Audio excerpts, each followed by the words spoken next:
The augmented triad would be the only addition that we haven't covered so far. We've covered the major basic shapes on 1, 2, 3, 4, and then by string transference 2, 3, 4, 6. We've done minor and we've done diminished. The remainder is augmented, and the reason I stressed the 1 chord and the 6 chord, the D minor, the D flat major and the B flat minor, is because in between those lies the augmented chord. So here is a D flat major chord,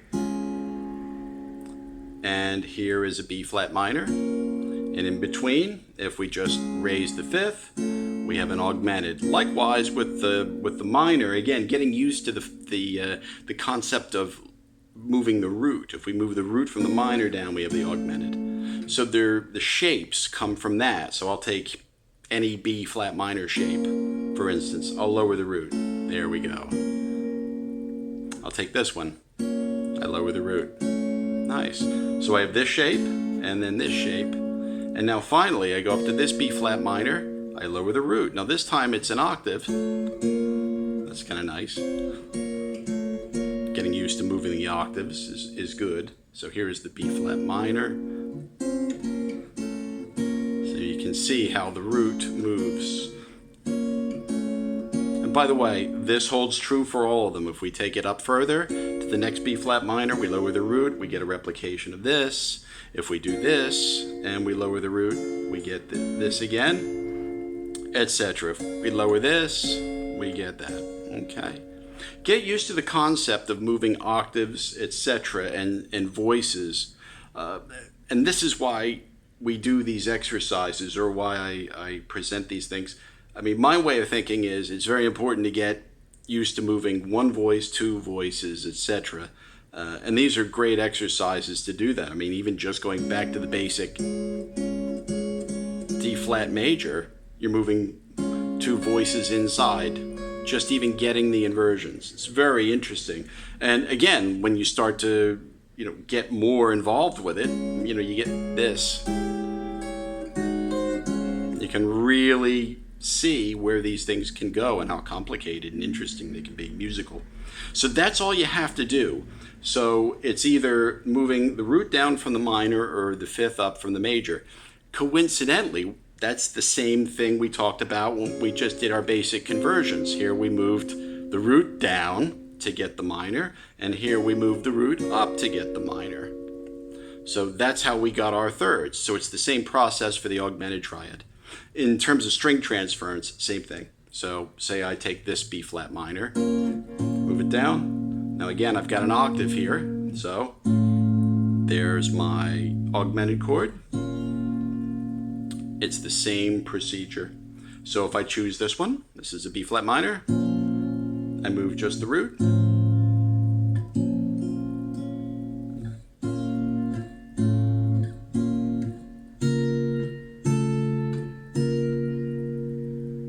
It's all the same. So you get the same. There's only one more shape missing, which would be this one. So there's the B flat minor. And again, inside. So you have three shapes. You have this one, you have this one, and you have this one. Just three, and they replicate themselves. So a good exercise and a good way to hear these things and to get fluent with them, obviously, is to move them from either a D flat chord or a B flat minor, and we'll do other keys as we go. I'm just sort of hung up on the D flat for right now. But here, I move the augmented, I move the full octave, and then to the B flat that way, or I can do a B flat that way. It doesn't matter. I can start here, do it there, or I can do it here. It's the exact, it does not matter. Just get used to moving those chord voicings and get used to moving all the inside shapes.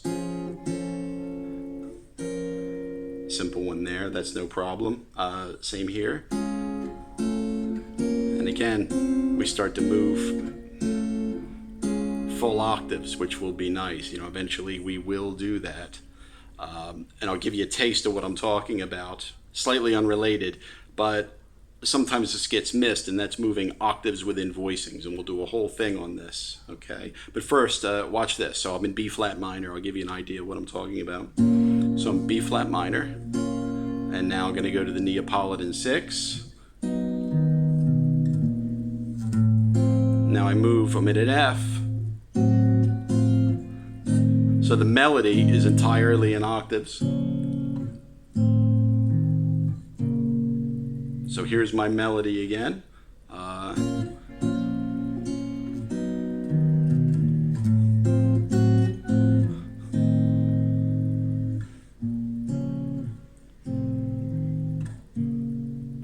So the melody was, but I did it within. You notice I'm using all the chord voicings we've already covered.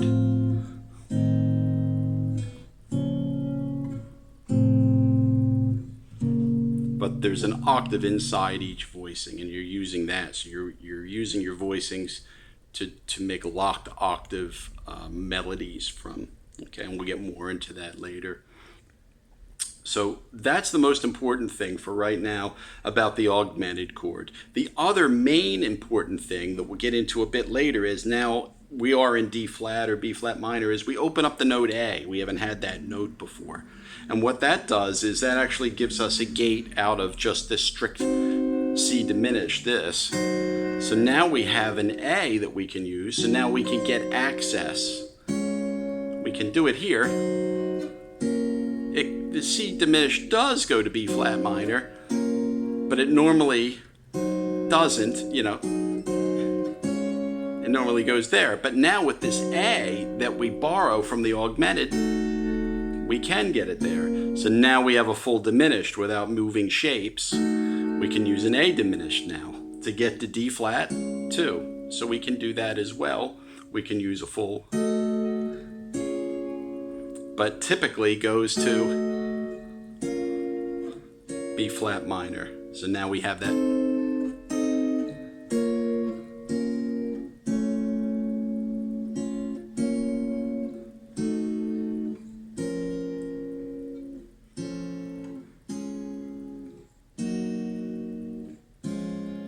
You know, we now have it ready. Okay, so now we have the note A that's available. So now we can get to B flat minor either through the augmented triad or through now use of the diminished. We can do a diminished triad. So I can go, and we can even add an F sharp in there as well in certain voicings. But the A is important. That's fantastic, and now we can do all of the different moves.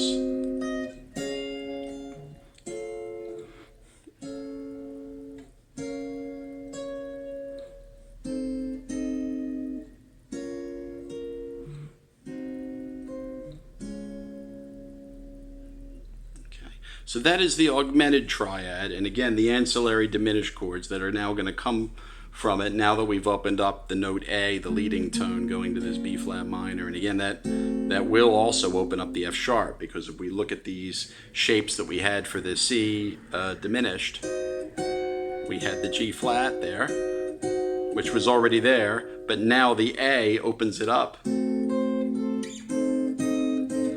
resolve either place.